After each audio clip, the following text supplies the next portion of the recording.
자, 윤동주의 쉽게 쓰여진 시입니다. 오늘이 4월 17일이에요. 어제가 선거가 있었고, 선생님 오늘은 굉장히 기분이 좋아요. 선거 끝나서. 왜 이렇게 기분이 좋은지는 더 구체적으로 말씀드리긴 좀 곤란한데, 어쨌든 상당히 기분이 좋습니다. 그런데 이제 과거를 생각해 보면 선생님이 이제 경기도에서 교사 생활할 때, 어, 이명박 정권 시절에 제가 고등학교에 있었고, 그래서 겨우 이명박 정권 5년을 버티고 이제 좀 괜찮은 대통령이 돼야 될 텐데 이러고 있었는데, 박근혜 대통령이 또 된 거예요. 그래서 이제 무려 4년을 또 박근혜 대통령. 그래서 9년 동안 선생님이 참 힘들었어요. 근데 이제 선생님이 수업할 때 생각노트를 이제 경기도 고등학교에 있을 때도 많이 했는데, 그러면은 이제 생각노트에 이제 뭐 여러 가지 사회적인 문제나 뭐 이런 신문 기사 같은 거 학생들한테 나눠주고, 그거에 대해서 네 생각을 적어봐라. 이제 작년에 여러분들 생각노트 한 학기에 몇 번 했었어요? 한 학기에 5번 했죠. 그때는 학생들이 10번을 했어요. 한 학기에 10번. 그러면 2학기 때도 생각노트를 했거든요. 그러면 2학기 때도 10번. 그러니까 무려 20번을 쓰는 거예요. 학생들이 1년 동안. 그리고 이제 그 당시에 이제 대부분 신문 기사들이 보면 사회 비판적인 그런 내용들이 굉장히 많았죠. 그러면 그런데 이제 이 학생들이 이제 2학년이 되잖아요. 그러면 이제 또 2학년 수업도 내가 이제 들어가는 그런 반 같은 경우에 또 생각 노트를 하는 거예요. 그래서 이제 일부 학생들 중에 그런 학생이 있었어요. 선생님 왜 이렇게 부정적이세요? 지금 돌이켜보면 9년 동안 정말 힘든 시절을 살았던 거죠. 근데 학생들 입장에서는 선생님이 작년에도 그렇고 올해도 너무 막 사회에 대해서 너무 부정적으로만 생각하시는 게 아닐까? 학생 입장에선 당연히 그런 생각할 수 있죠. 근데 선생님 입장에서는 시대가 부정적이었으니까 암울한 그런 시기였기 때문에 그럴 수밖에 또 없었던 거죠. 그런데 선생님 윤동주의 시를 오늘 하면서 왜 이런 얘기를 하느냐. 여러분 윤동주가 언제 태어났냐면 1917년에 태어났어요. 그러면 우리 당시에 이제 우리나라가 한일합방이 된 게 언제였습니까? 1910년이었어요. 윤동주는 한일합방이 된 이후에 7년 후에 태어난 거예요. 태어나니까 그냥 식민지였던 거예요. 예. 그리고 10년이 지나고 20년이 지나도 계속 식민지인 거죠. 얼마나 힘들었을까, 윤동주가. 지금 돌이켜 생각해보면 정말 너무나 힘들었을 것 같다라는 생각이 들어요. 그런데, 선생님은 9년도 힘들었는데, 10년, 20년, 태어나니까 식민지였던 그런 시대를 살았던 윤동주 누는 정말 많이 괴로웠겠다라는 생각이 들어요. 오늘 4월 17일 이렇게 비도 오고 비가 꽤 많이 오네요. 이제 본격적으로 이제 고사리 장마가 시작되려는 건지 모르겠는데, 어쨌든 여기 쉽게 쓰여진 시에서 보면 뭐 비 오고 막 이런 장면들도 나오죠. 우리 한번 시를 한번 낭송을 한번 해볼까요? 쌤이 좋은 시만 낭송을 합니다. 자, 그러면 오랜만에 한번 시 낭송을 한번 해볼게요.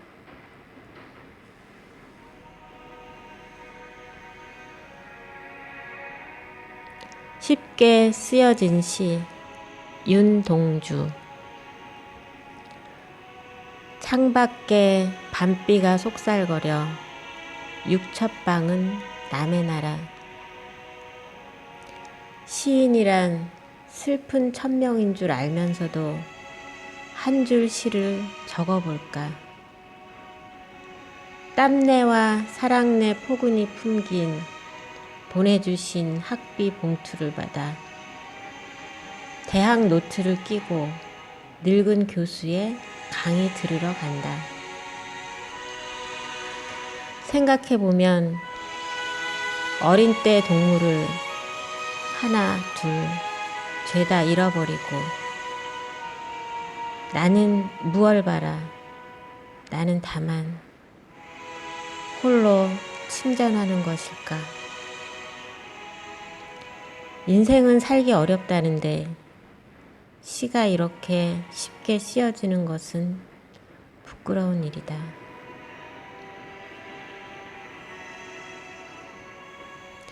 육첩방은 남의 나라.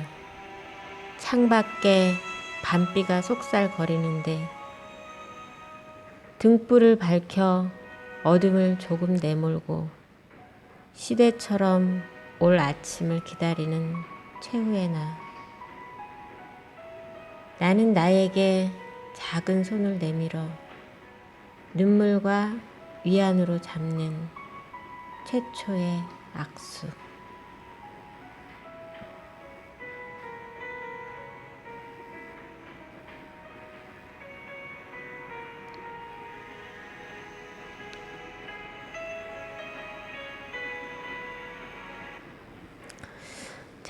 그러면 우리 한번 시를 살펴보도록 하겠습니다. 자, 읽기 전에부터 한번 볼까요? 자, 읽기 전에 자기 자신을 부끄럽거나 자랑스럽다고 생각한 경험이 있었는지 말해보자. 다음은 일본에 유학하고 있는 식민지 청년이 자신의 삶과 시 쓰기에 대해 성찰하는 내용의 시이다. 화자의 자아성찰에 주목하여 감상해보자.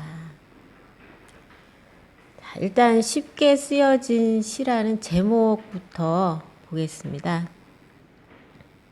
제목이 쉽게 쓰여진 시다. 윤동주. 정말 쉽게 쓰여졌을까요? 요거는 어떻게 보면 좀 반어적인 의미로도 볼 수 있을 것 같아요. 윤동주 시인이 물론 시에 재능이 있는 사람이긴 했지만 시를 쉽게 쓴 사람은 절대 아닙니다. 그러니까 시의 능력이 있더라도 시를 쓰기까지 본인의 삶이 굉장히 진지했던 거죠. 진지하고 심각하게 고민을 하고 그 과정 속에서 시가 나왔던 겁니다. 그렇게 보자면 이 쉽게 쓰여진 시라는 요 제목은 한편으로 보면 반어적인 의미로 볼 수도 있고 또 한편으로 보면 이게 또 맞는 말일 수도 있어요. 윤동주 시인이 사람이 이제 시를 쓰다 보면 어느 순간 막 피를 받아가지고 시가 막 쏟아질 때가 있기도 하잖아요. 그죠? 선생님도 예전에 좀 시를 써봤지만 그래서 아마 이제 그 시가 막 쏟아지는 그런 상황이지 않았을까 당시에. 그래서 윤동주 입장에서는 이런 식민지 지식인으로서 이렇게 살면서 자기 동료나 친구들은 굉장히 그 독립운동을 위해서 위험한 일도 하고 하는데 자기는 너무 편하게 이제 시를 쓰는데 그 시도 너무 쉽게 또 잘 나오고 그래서 그게 너무 부끄럽다는 생각이 드는 거죠. 그런 의미에서 봤을 때 우리가 이제 반어적 의미로 볼 수도 있고 실제로 시가 또 쉽게 나왔다. 그렇게 볼 수도 있습니다. 그죠? 자, 그러면 1년부터 다시 보겠습니다. 창밖에 밤비가 속살거려 육첩방은 남의 나라. 자, 육첩방이라는 것은 그 일본식 방입니다. 일본식 방. 그래서 육첩방은 남의 나라라고 했는데 요 첫 번째 연 같은 경우에 이게 현실인식입니다. 현실인식. 이게 무슨 얘기냐 하면 윤동주가 당시에 일본으로 유학을 갈 때 친일을 하겠다라는 생각으로 일본을 유학을 가고 그런 건 아니었습니다. 윤동주는 그 당시에 우리가 그런 걸 한번 생각해 보세요. 우리가 그 1945년에 해방이 되고 그러면서 일제가 물러가면서 우리나라가 어떻게 됐습니까? 일제가 물러가면서 바로 또 미군이 들어왔어요. 그러면서 사실상 일제가 물러간 자리에 미국이라는 나라가 다시 우리나라를 점령하게 된 그런 상황이었습니다. 근데 그 당시에 많은 지식인들이 선진 문물을 배우기 위해서 어디를 많이 갔어요? 미국으로 많이 갔습니다. 그래서 그 이후로도 계속 미국으로 지식인들이 많이 유학을 갔고 그러면서 미국의 문화라든가 미국의 시스템이라든가 이런 것들이 우리나라에 많이 들어오게 된 겁니다. 지금도 그 미국의 영향이 상당히 크다고 할 수가 있죠. 그런데 일제시대도 어쩌면 비슷한 상황이었다고 할 수가 있어요. 그 당시 지식인들이 선진 문물을 배우기 위해서 또 일본으로 많이 유학을 갔다라는 거 알 수가 있습니다. 그런데 이제 특별히 윤동주 같은 경우는 그 시대에는 일제 시대에 그 일본의 탄압이 더 심해지면서 나중에는 그 우리 언어까지 쓰지 못하게 했습니다. 그래서 조선어를 쓰지 못하게 하고 이름까지도 일본식으로 바꾸게 한 거죠. 그거를 창씨 개명이라고 합니다. 많이 들어봤죠. 그래서 윤동주가 유학을 가기 위해서는 창씨 개명을 해야만 했어요. 그래서 그 자기 이름을 바꾸는 것에 대해서 굉장히 고뇌를 많이 했어요. 내가 진짜 이름까지 바꿔가면서 일본식 이름까지 바꾸면서 유학을 가야 되는가. 내가 그렇게까지 해야 되는 현실이 너무 부끄럽다. 그러면서도 유학을 다른 길이 없었던 거죠. 그래서 자기의 절친이었던 송몽규랑 같이 창씨 개명을 하고 일본으로 유학을 갔습니다. 그런데 그 당시에 생각을 해보세요. 일제시대가 태어나니까 일제시대였고 10년, 20년이 지나도 계속 일제시대입니다. 그러면 너무 이 식민지 기간이 길어지면 보통 사람들은 그런 착각에 빠져요. 어떤 착각이냐면 이게 영원할 거라고 생각을 해요. 식민지 시대가 영원할 것이다. 여러분 태어나니까 우리나라가 분단된 나라였잖아요. 그죠? 그리고 10년 지나고 15년이 지나도 계속 분단 상태입니다. 여러분 그러면 분단이 정상으로 생각이 들어요. 그죠? 통일은 굉장히 그냥 우리 상상 속에서나 있는 거지 실제로 통일이 될까? 이런 생각을 하게 되는 거죠. 현실감 있게 다가오지 않는다라는 거예요. 통일 한국이라는 게.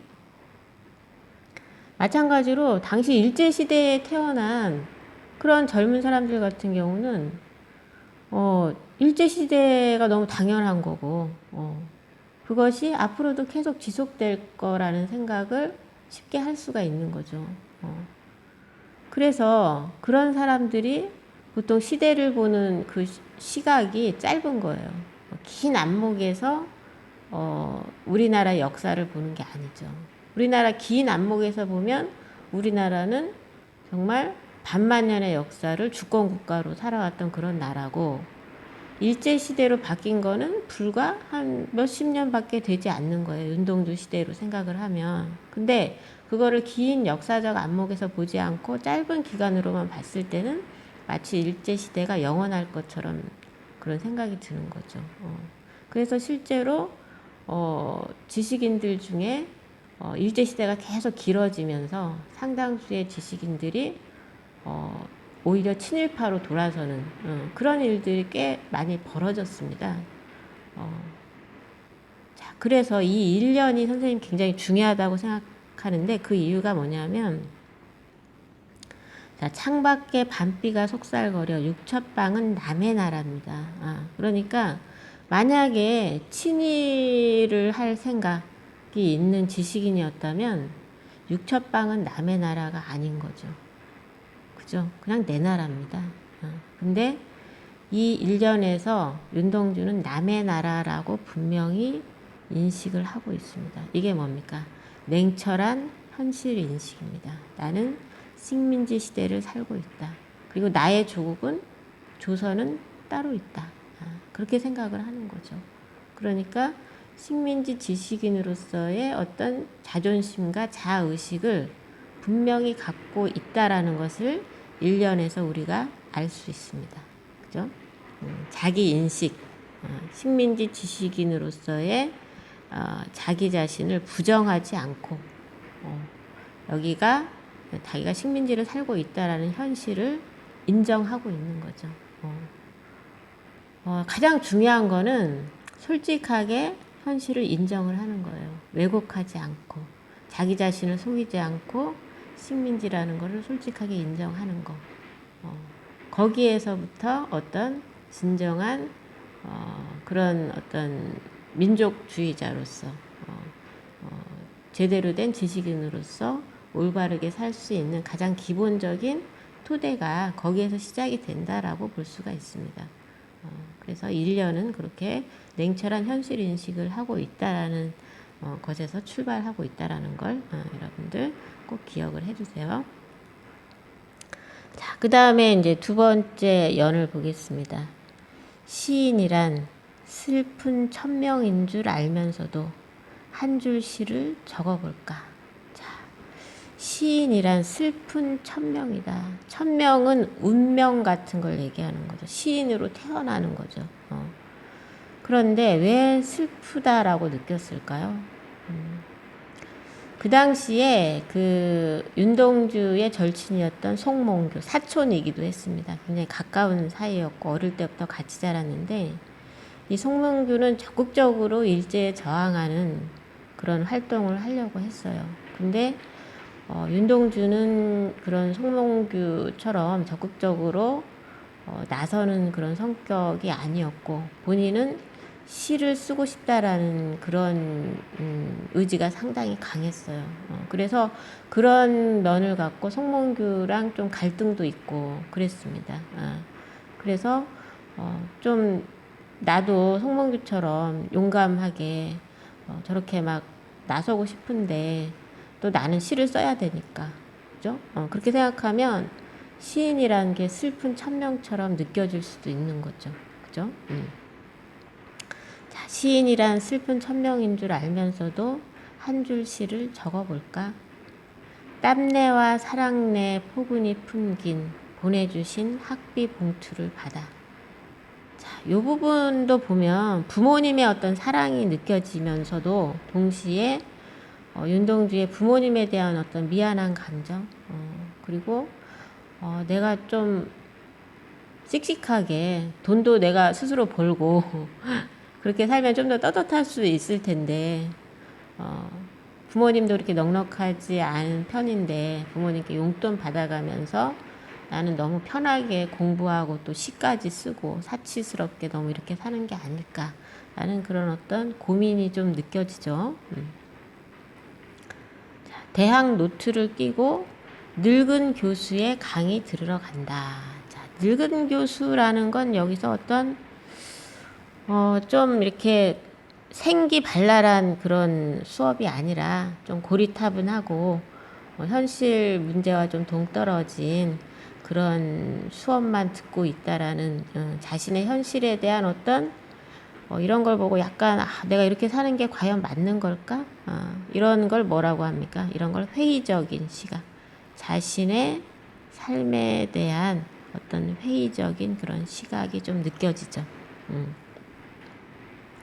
자, 생각해보면 어린 때 동물을 하나, 둘, 죄다 잃어버리고 아마 그 친구들 중에 독립운동하고 뭐 이렇게 하다가 잡혀가기도 하고 뭐 이렇게 아니면 본인이 이제 유학을 떠나와가지고 고향에 있던 친구들하고 헤어져 있고 뭐 그런 상태를 얘기하는 게 아닐까 싶네요.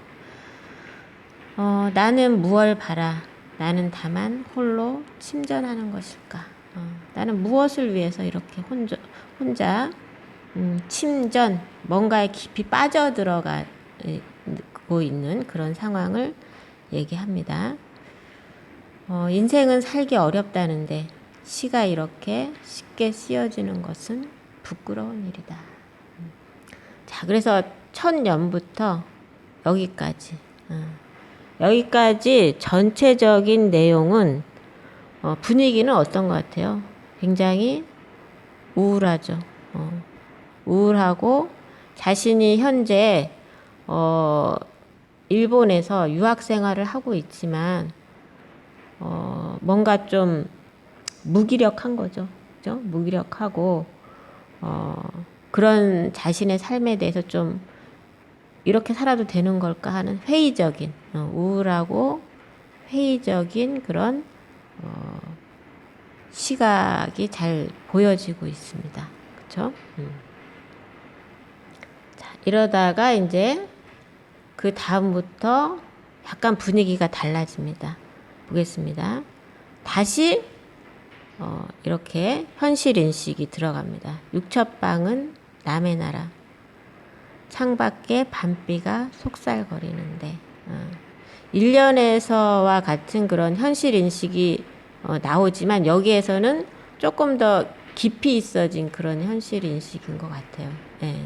자기 삶에 대해서 회의를 하고 다시 한번 지금이 일제시대라는 걸 다시 한번 자각을 하고 그러면 이제 나는 무엇을 해야 될 것인가 그런 생각을 하게 되는 것 같습니다. 자, 그 다음 연을 보세요. 등불을 밝혀 어둠을 조금 내몰고 이제 뭔가 좀 하려고 하는 것 같죠. 자, 등불이라는 거는 뭐겠습니까? 어떤 현실을 극복하겠다라는 의지입니다. 등불을 밝혀서 어둠을 내몰겠다. 자, 어둠이라는 건 또 뭡니까? 당연히 그런 일제 시대를 얘기하는 거겠죠. 암울한 일제 시대의 그 현실. 어둠을 조금 내몰고 시대처럼 올 아침을 기다리는 최후의 나. 아침은 뭐겠습니까?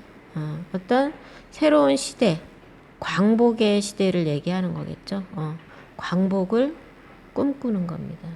자, 근데 이게 선생님 아까도 얘기했지만 쉬운 게 아니에요. 태어났는데 식민지였고 수십 년을 식민지인으로 살아왔는데 광복이 올 것이다 라고 이렇게 의지를 갖고 내가 그렇게 살아가겠다라고 다짐하는 게 참 쉬운 일은 아닙니다. 자, 마지막 연을 보겠습니다. 나는 나에게 작은 손을 내밀어 눈물과 위안으로 잡는 최초의 악수. 자, 앞에 나는 뭐고 뒤에 나는 뭘까요? 자, 여기에서의 나라는 거, 자라는 게 지금 분열되어 있습니다. 하나는 뭐냐면 내면적, 자기 마음속 깊은 곳에 있는 그런 뭔가 아름다움을 추구하고 완벽한 어떤 세계를 꿈꾸는 내면적이고 이상적인 내면적 이상적 자아가 있고 또 하나의 나는 뭐냐면 현실적 자아입니다. 뭐 식민지에서 태어났는데 내 잘못도 아니고 어른들이 잘못한 건데 내가 무슨 책임이야. 태어나서 식민지였고 수십 년 동안 지금 식민지로 살고 있는데 이 현실을 받아들여야지. 이게 현실적 자아입니다. 내가 먹고 살려면 어쩔 수 없이 일제에 굴복해야 되고 받아들여야 하지 않을까? 순응해야 되지 않을까? 나도 편안하고 나도 먹고 살아야 되는데 안락한 삶을 지향하는 거죠. 이게 현실적 자아입니다. 그래서 이 윤동주의 자아는, 이 나라는 자아는 한편에서는 내면적이고 이상적인 자아, 정말 양심적으로 살아야 돼, 조국 독립을 위해서 살아야 돼 라는 그런 내면적이고 이상적 자아와 현실적인 자신의 처지, 초라한 자신의 처지를 받아들이고 이대로 살아야 한다라는 현실적 자아, 이 두 개의 자아가 계속 갈등을 하는 거예요. 그러면서 이 내면적이고 이상적 자아의 입장에서 보면 이 현실적 자아가 너무나 초라한 거죠. 볼품없고. 우리 1학년 때 자화상이라는 시를 배웠죠. 그 우물에 비친 자기 자신이 한 사나이가 있고 그 사나이가 미워져 돌아간다라는 그 자화상에서 보면 그 우물에 비친 그 미워져 돌아가는 그 사나이, 그게 바로 현실적 자아인 거죠. 초라하고 모자른, 현실에 안주하는 그런 자아를, 순수함을 잃어버린 그런 자아가 바로 현실적 자아입니다. 그런데 이제 이 마지막 연에서 나는 나에게 작은 손을 내밀어서 눈물과 위안으로 잡는 최초의 악수, 두 개의 대립된 자아가 서로 화해를 합니다. 자, 이 앞에 있는 나가 뭘 것 같아요? 얘가 내면적 이상적 자아겠죠. 얘가 손을 내밀어서 이 현실적 자아에게 악수를 청하는 겁니다. 화해를 청합니다. 우리 같이 가자. 자, 그래서 눈물과 위안으로 악수를 하고 두 개의 자아가 갈등 상태에서 극복이 됩니다. 그러면서 아마도 이 현실적 자아가 내면적이고 이상적인 자아에게 끌려가는 그런 형태로 이제 시가 마무리되고 있습니다. 네. 그래서 실제 그 윤동주의 삶이 어떻게 됩니까? 나름 송몽규와 같이 그 일제에 저항하는 그런 일들에 이렇게 한 발짝 더 나아갑니다. 그리고 일제 시대이고 우리말을 못 쓰게 하는 상황에서도 우리말로 된 시를 씁니다. 그래서 그것이 빌미가 돼서 결국은 일제에 의해서 감옥에 끌려가서 결국은 우리가 해방이 된 게 언제입니까? 1945년이었죠. 1945년 8월 15일 날 우리가 광복이 된 거 아닙니까? 근데 윤동주가 사망한 게 1945년이었어요. 45년, 그러니까 광복을 불과 몇 달 남기지 않고 감옥에서 이렇게 돌아가신 겁니다. 자, 그래서 이 윤동주 시인은 그 당시에 많은 시인들이 있었어요. 그리고 그 시인들이 굉장히 겉멋이든 시인들이 많았어요. 막 외국의 어떤 그 당시 이제 서양 문물을 굉장히 선진적으로 봤기 때문에 서양의 무슨 사실주의니 상징주의니 무슨 다다이즘이니 뭐니 하면서 그런 것들을 막 무비판적으로 받아들이고 자기네끼리 막 동호회 같은 거 만들고 해가지고 막 그런 이제 멋부리는 식의 그런 시들을 많이 쓰고 이렇게 자기네끼리 이제 시인들끼리 몰려다니고 막 이런 게 있었는데 윤동주는 그냥 자기 혼자 시를 썼어요. 그런 어떤 시류에 흔들리지 않고 자기 혼자 자기를 성찰하면서 시를 썼고 그 당시에는 그렇게 정말 아무도 몰라주는 그런 시인이었어요. 그리고 나서 나중에 시간이 점점 흐르면서 윤동주의 진가가 제대로 드러나서 오늘날에는 우리 대한민국 국민이 가장 사랑하는 시인이 윤동주 시인이라고 할 수 있는 거죠. 네. 자, 그래서 일단 오늘은 윤동주 시에 대해서 대략적인 거를 한번 살펴봤습니다. 그리고 다음 시간에 윤동주 시인에 대해서 윤동주 2를 또 해보도록 하겠습니다. 일단 오늘은 여기에서 마치도록 하겠습니다.